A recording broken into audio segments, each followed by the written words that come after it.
Finding ʻOli.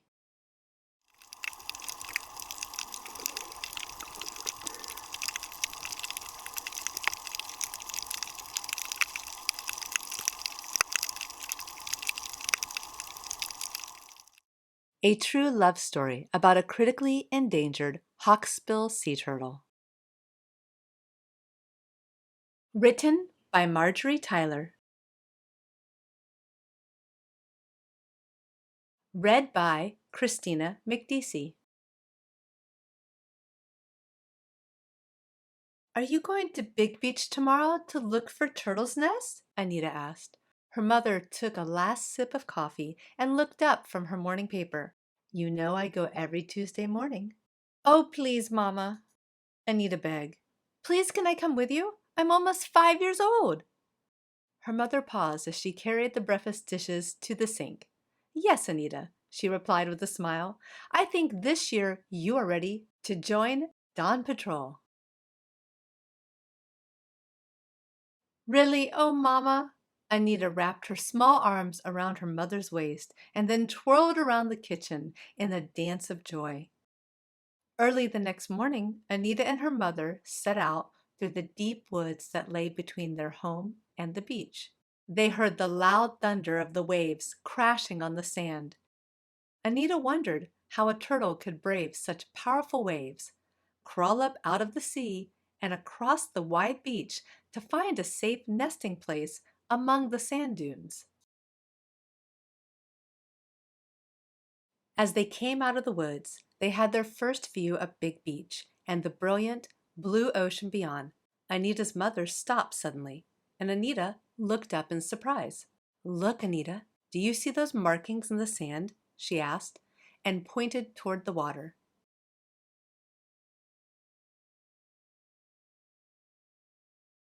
Anita followed her mother's pointing finger, and her eyes widened. All the way from the water's edge, across the beach, and up to the trees were what looked like deep tire tracks left by an enormous truck. A second set of tracks returned to the sea. A hawksbill sea turtle made those tracks, her mother whispered, eyes sparkling. We have a new nest.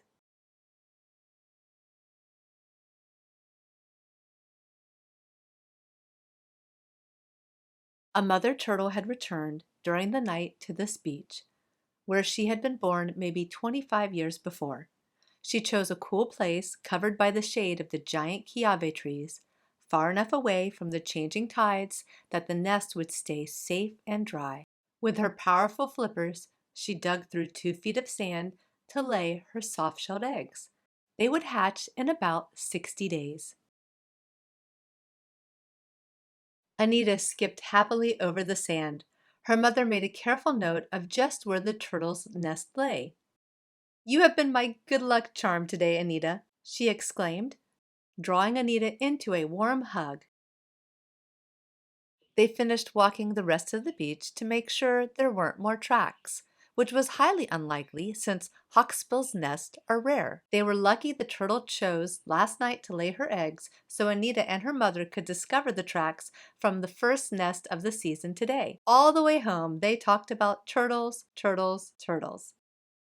Anita's mother explained that the mother turtle will find a spot somewhere on the reef to rest, while her new batch of eggs, sometimes over 200, develop inside her. Then she will swim back to the Big Beach area in another 2 to 3 weeks to crawl ashore bravely and lay a new nest. She'll probably repeat that for a total of 5 nests this summer. Then she will swim all the way back to where she lived when she wasn't on her nesting mission. That might be on a different island. I know you haven't learned much math yet, Anita, but you will. If you have 5 nests with 200 eggs in each of them, that could mean that we get to watch over 1,000 hatchlings this season.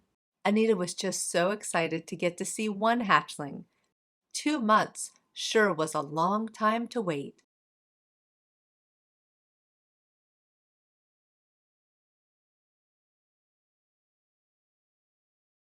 Anita thought of that first nest as her very own. Her mother promised that they would sleep out on the beach next to the nest at hatching time with their good friend Cheryl, a marine biologist. She works for an organization that studies and protects hawksbill turtles. Cheryl and her dedicated volunteers have spent many days and nights on Big Beach searching for nesters and then watching for the little hatchlings to appear to make sure they all crawl to the ocean safely. Anita wanted to help as much as possible this summer.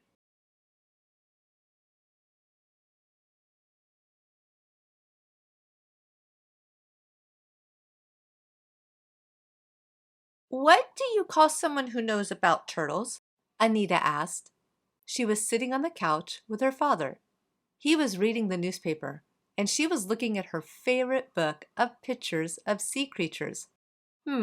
Her father looked puzzled. I don't know, Anita, but a turtle is a marine reptile, and someone who studies reptiles is called an herpetologist, I think. That's what I'm going to be when I grow up, Anita declared. A marine herpetologist. A fine ambition, her father replied. The summer days tumbled by, and Anita managed to tuck thoughts of the turtle nest to the back of her mind until bedtime. Then she would look at her tidy bundle, sleeping bag, sweatshirt, red flashlight, waiting beside the bedroom door and feel a shiver of anticipation. Today is the day, Anita, her mother announced. Gather your things together. Tonight, we camp on Big Beach. Anita, her mother, and Cheryl prepared their chairs and sleeping bags on the sand near the turtle's nest. They would take turns through the night sleeping and watching quietly. Cheryl explained to Anita, we can only loosely predict when the turtles will emerge by our past experiences with the nest. We just have to be patient. It's all about the temperature. The hotter the nest is, the faster they incubate, and that means there will likely be more female hatchlings. Then it can take days to wiggle out of their eggshells and crawl out of their sandy nest to the surface. Anita couldn't believe that they could breathe and move under all that sand. She was worried about them and wanted to dig them out, but knew they had to let nature take its course. The turtles would find a way. Lulled by the lapping of the waves and the soft evening breeze, Anita drifted off to sleep. She was swimming with the turtles in a dreamy haze when she was awakened by her mother's gentle nudge. The turtles are here.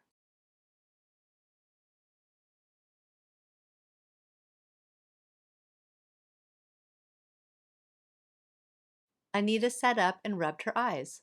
One after another, the teeny brown heads popped up through the sand. A flurry of miniature flippers followed. The baby turtles were greeting the world for the first time under the light of a full moon. They headed straight for the water. How did they know which way to go? Anita stood up and gazed in amazement. Cheryl and her mother shooed the hungry ghost crabs away, marching over mounds of sand, toppling over and struggling to control those brand new flippers.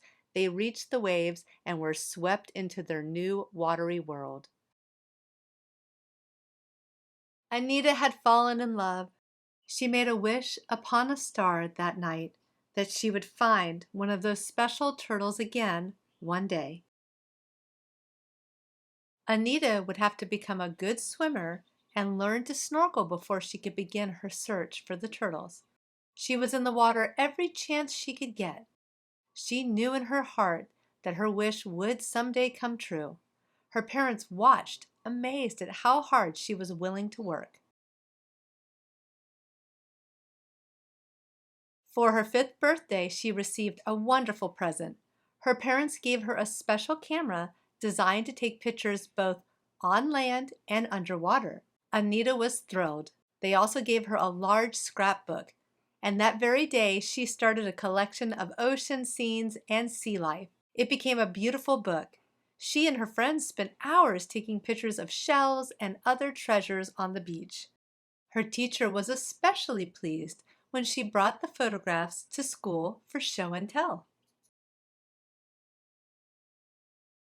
Anita believed that Maui was a magical place. Sunrises brought schools of playful dolphins, leaping from the water and spinning in midair. Wherever she went on the island, the air carried the sweet smells of tropical flowers. At sunset, the skies glowed with bands of glorious color, and all around her, in all seasons, the blue ocean beckoned.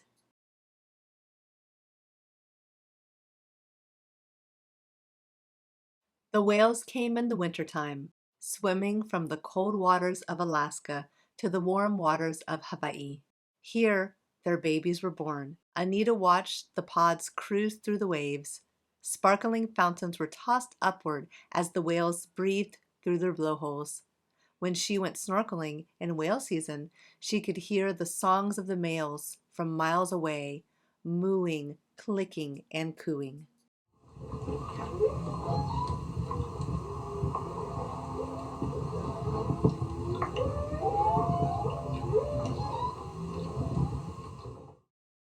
Summer brought the freedom of school-less days.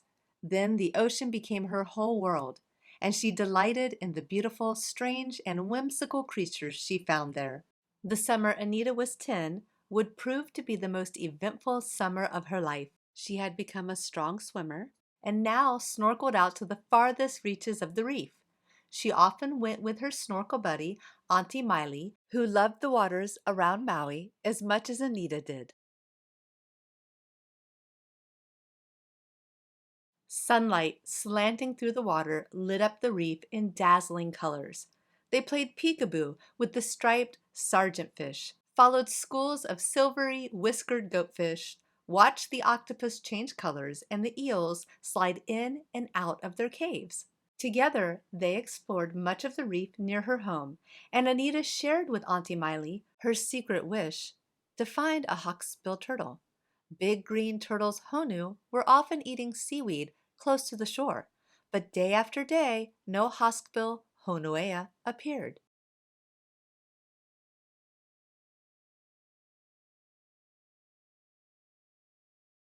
One calm morning, Anita and her mother decided to venture out to part of the reef they had not yet explored. They slipped into the water. The shimmering blue-green world welcomed them, and they glided over the reef, gazing in all directions. Anita couldn't believe her eyes. Swimming right in front of them was a young hawksbill turtle. It was the smallest turtle Anita had ever seen swimming in the ocean. It was also the most beautiful. It was her wish come true.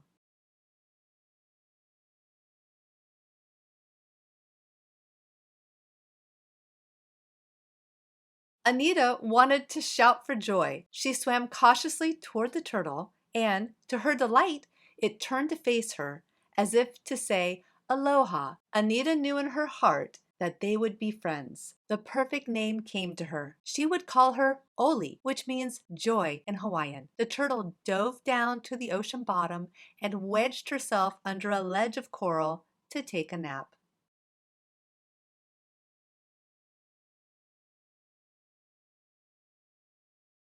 Anita's mother could see in her daughter's face that she had truly found joy. Back on shore, however, she offered words of caution. Now, you must be very careful with ʻOli, she said. Of course, you will be friends, but you must watch and learn from her. Make sure you give her plenty of room to swim and play, and you must never try to touch her. Anita knew all these things and promised that she would never do anything to harm ʻOli.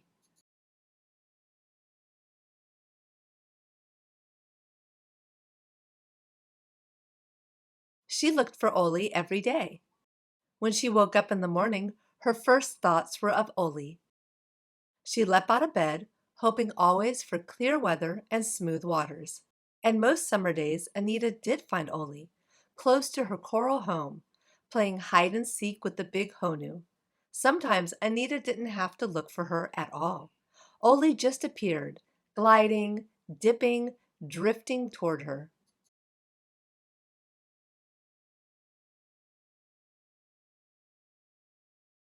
They loved swimming together, Anita bobbing up with ʻOli from time to time as she took a breath of air at the surface. Mirroring was the most fun. Right flipper, right arm. Left flipper, left arm. Anita kept time with ʻOli, who swam a few feet below her. The happy summer sped by. Anita had never been so excited. She was running down to the beach, her eyes already scanning the waves, planning another day with ʻOli. Whoops! Kerplunk! Her feet went out from under her, and she fell flat on her stomach, her leg a stab of pain. She hardly dared to look. A stream of blood was flowing from a deep cut just below her knee. She slowly raised herself up. Right behind her, a sharp tip of lava rock peered out of the sand. She squeezed her eyes shut against the pain and could just hear her parents' frequent warnings. Watch where you're going. Slow down. Pay attention to the hidden lava rock.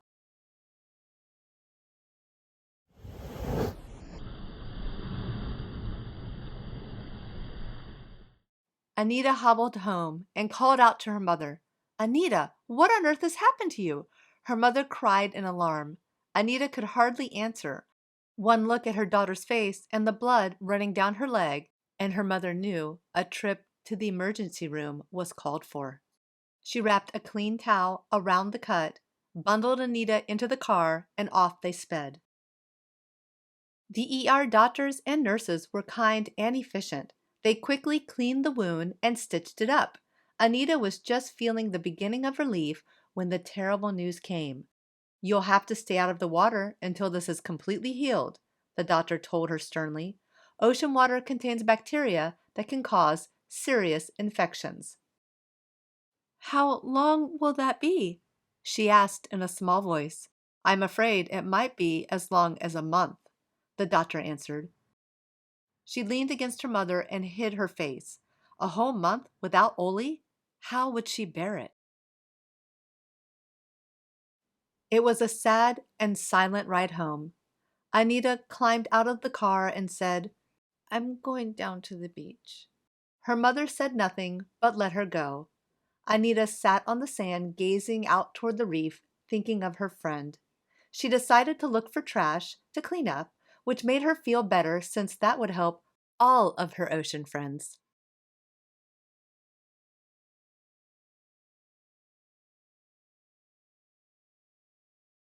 She was almost dizzy with excitement when the doctor finally gave her permission to get back in the water. She ached with the missing of ʻOli. The next day, she and her mother swam out to the reef. Anita's head danced with questions. Will she be here? Will she remember me? Anita's eyes scanned the crevices and outcroppings of coral, and there she was, her ʻOli. But as they got closer, they noticed that something was terribly wrong. ʻOli did not come up to greet them as usual. Anita and her mother looked at each other through their mask, asking silently, Do you see what I see? Can this really be happening to the one we love?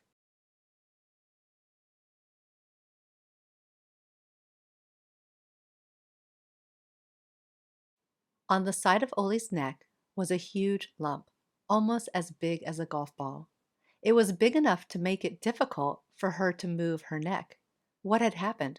What could they do to help? Her mother signaled her to turn back, and with broken hearts, they returned to the shore. Slipping into their flip-flops, anxious and confused, they rushed home. Anita was fighting back tears. Her mother was quiet, thinking of the best way to save her daughter's precious friend.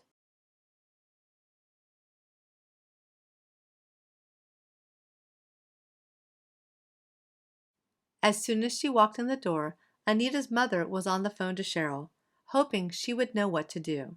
Cheryl was immediately ready to help. She knew a scientist in Honolulu on the island of Oahu who could help advise them. Let's call our friend George at the National Oceanic and Atmospheric Administration, NOAA. Since we worked with him to tag ʻOli, he'll remember, and he knows how endangered hawksbills are, so every single one is extremely important. I'll get back to you as soon as I can. Anita wondered if such a busy man who has tagged so many turtles would be interested in one sick little hawksbill. She learned a lot on that tagging research day, especially how much adults cared about turtles and the ocean. She never knew sea turtles got the same teeny tags as pet dogs and cats, and measuring ʻOli confirmed just how small she was. Her shell measured 38.5 centimeters long, and she only weighed 11.5 pounds.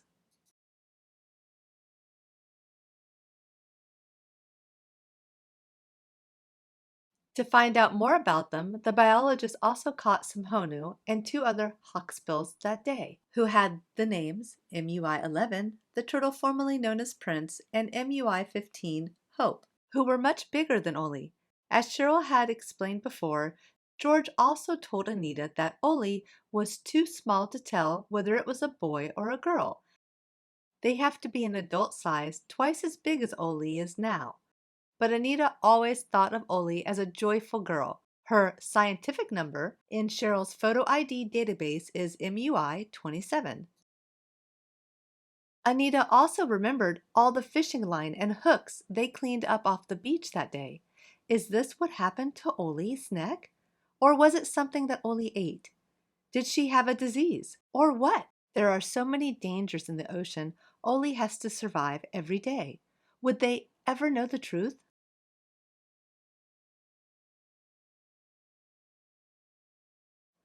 Cheryl called back moments later. George has given me permission to examine ʻOli, she said with excitement. Then I'll report back to him and we'll take it from there. Let's go out tomorrow morning. The next day, Cheryl and her boyfriend Jake met Anita on the beach. They were so kind and so interested in helping ʻOli. They swam quickly out to the reef. Anita led Cheryl right to ʻOli's spot, and there she was, sadly hiding under the coral. The sparkle had disappeared from her half-closed eyes. The lump on her neck looked even bigger now than it had yesterday. Carefully, Cheryl dove down to ʻOli's resting place and reached out her hand to ʻOli's neck. The sick turtle seemed to welcome Cheryl's gentle touch. She made no attempt to swim away. She slowly brought ʻOli to the surface to have a better look. The lump was something Cheryl hadn't seen before in all the turtles she knew.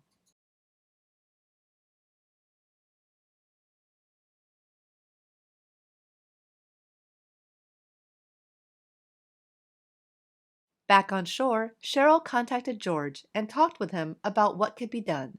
Anita saw the concern on Cheryl's face and became even more frightened. Cheryl turned to her and said, "Try not to worry too much, Anita. It's because of your love for ʻOli that she's now going to get the help she needs. Have hope." George came up with a plan. He would fly to Maui himself. Then he would swim out and find and catch ʻOli. In a special carrier, ʻOli would fly to Honolulu, where George had arranged to have her examined by another turtle specialist, a veterinarian. It seemed like an impossible dream, but now there was reason to hope. At the appointment time, George arrived with a large dog carrier and snorkel gear.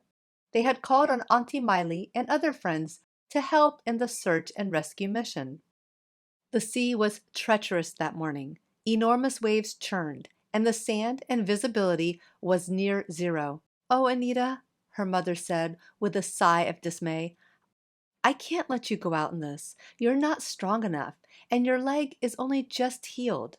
"Mama," Anita cried, "ʻOli will die if we don't find her today." "I'm afraid your mother's right, Anita," Cheryl said. "We can't worry about losing you too. With all of us searching, I know we will find her."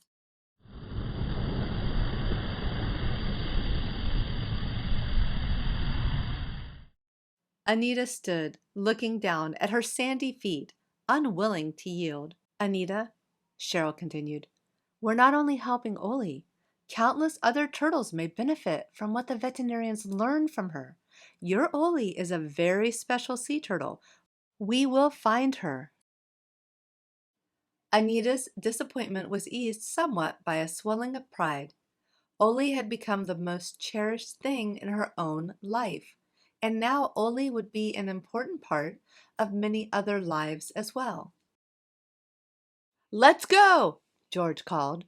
The searchers plunged into the wild waters. The waves were so high it would be all but impossible for them to signal to one another. They searched and searched.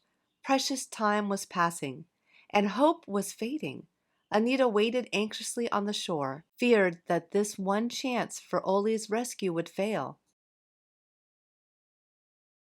Suddenly, a turtle's head bobbed over the top of a wave. It was coming toward shore. Anita had never seen ʻOli venture so close to the shoreline, but hope surged within her. She waved and pointed and called out. Cheryl saw her signal and managed to catch a glimpse of the turtle. It was ʻOli. It was a miracle.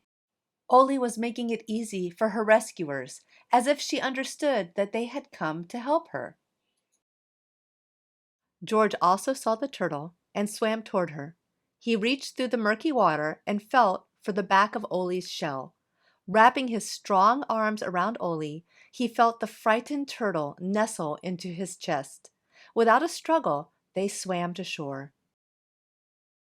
The crowd on the beach cheered. Anita blinked back the tears of joy. Cheryl and the others came scrambling back onto the beach, exhausted but exuberant.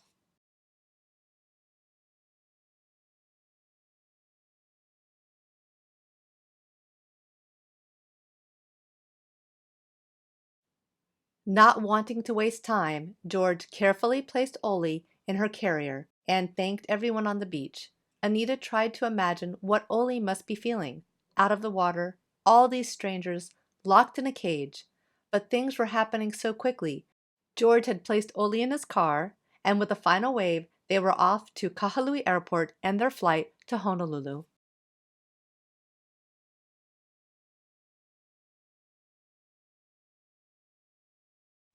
George had promised to return in 5 days. 5 days! It felt like an eternity to Anita.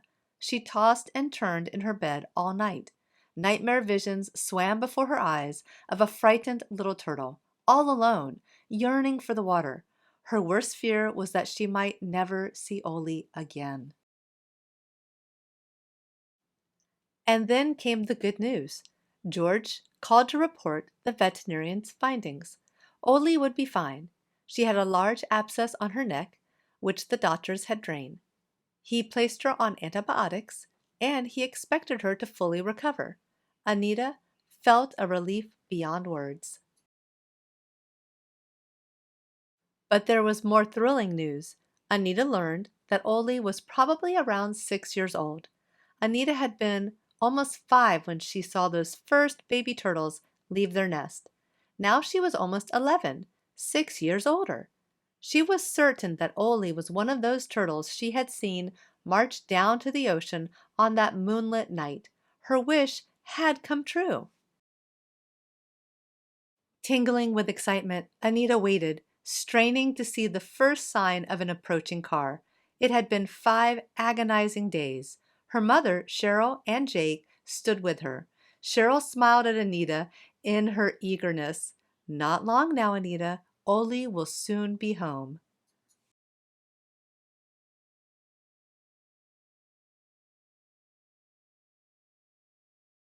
At last, George appeared, carrier in hand.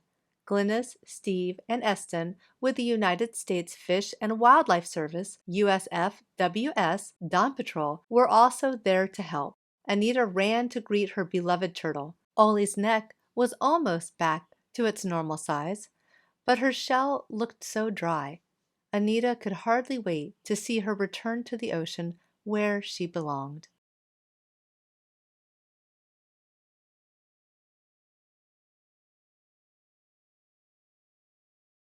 Steve placed ʻOli gently on the waves, and they all swam a little way alongside her. ʻOli looked around in a puzzled way, trying to get her bearings. Anita held her breath. Underwater, her mother gave her hand an encouraging squeeze. The suspense was beginning to tie a knot in Anita's stomach when all of a sudden, flippers prepared for the takeoff, and whoosh! ʻOli jetted toward the open sea. Anita had never seen a turtle swim so fast. ʻOli was home. As they bobbed to the surface, they clapped and cheered, sharing in ʻOli's joy.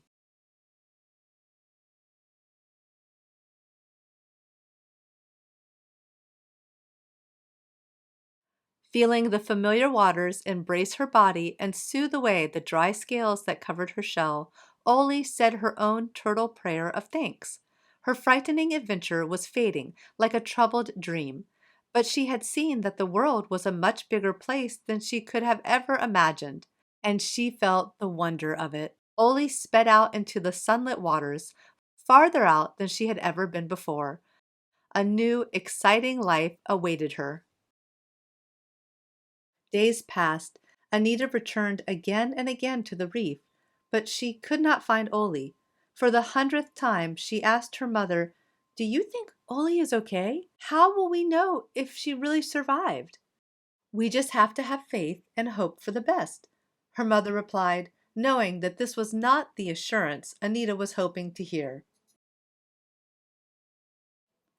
Anita called on her friends to help. Everyone on the beach was given a description of the little hawksbill turtle. Anita, Cheryl, and her turtle team spent hours at a time in the ocean hoping to find ʻOli. And then one morning, when summer was almost over, Anita woke with a new feeling of certainty. "This will be the day. Today I will find ʻOli." She hurried down to the beach. Where to look first? Anita and her wonderful Auntie Miley looked in all the usual places, but no ʻOli. They swam farther out than they had ever been before. Their eyes searched the dip and rise of every wave, each nook and cranny of the reef below. Suddenly there was a little hawksbill swimming not far away. It moved gracefully, sweeping back and forth around heads of coral and through schools of colorful fish. Could it possibly be? Yes, it was ʻOli. Anita's heart burst with delight. ʻOli swam to her and seemed to say, "I have missed you too, but I've been on a wonderful journey."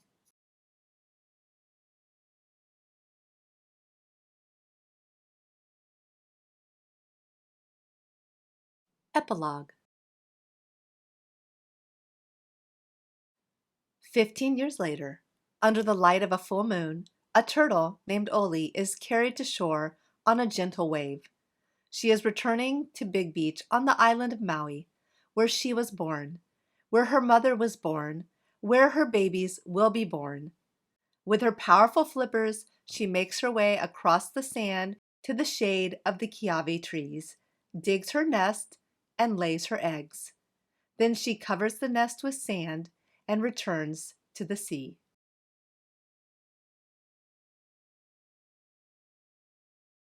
The following morning at dawn, a young woman named Anita steps out of the deep woods onto the beach and sees the clear, familiar markings in the sand. She makes a careful note of the location of the new nest. At the appointed time, she will return with a few friends to wait and to watch as these hatchlings greet the world for the first time. More information about hawksbill turtles. The hawksbill turtle, Eretmocheles imbricata, is perhaps the most critically endangered of the marine turtles. It gets its name from the unique hawk-like shape of its mouth. This turtle has long been hunted for its beautiful layered shell known as tortoiseshell. That's illegal now. Today, predators on land and at sea, coastal development, habitat degradation, trash and pollution, plus new ocean conditions due to climate change are challenging the survival of hawksbills around the world. Please help us find ʻOli. If you are lucky enough to spot a Hawaiian hawksbill, please send your photographs to Cheryl, who runs the statewide Photo ID catalog, 1998 to present. She'll compare the turtle's facial and flipper scale patterns, which are unique to each turtle, to identify which individual it is. If it's ʻOli, MUI 27, or any of the other hawksbills we already know, we'll all be so happy to know that it's okay.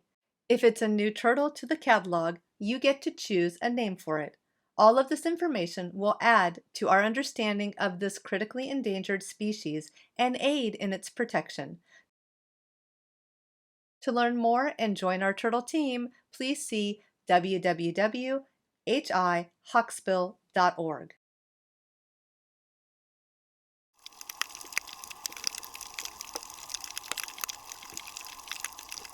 We hope you enjoyed this true story about a little hawksbill sea turtle named ʻOli and the community that cares so much about her and the ocean. Marjorie, Anita, Cheryl, Jake, Miley, George, Glynis, Steve, and Eston.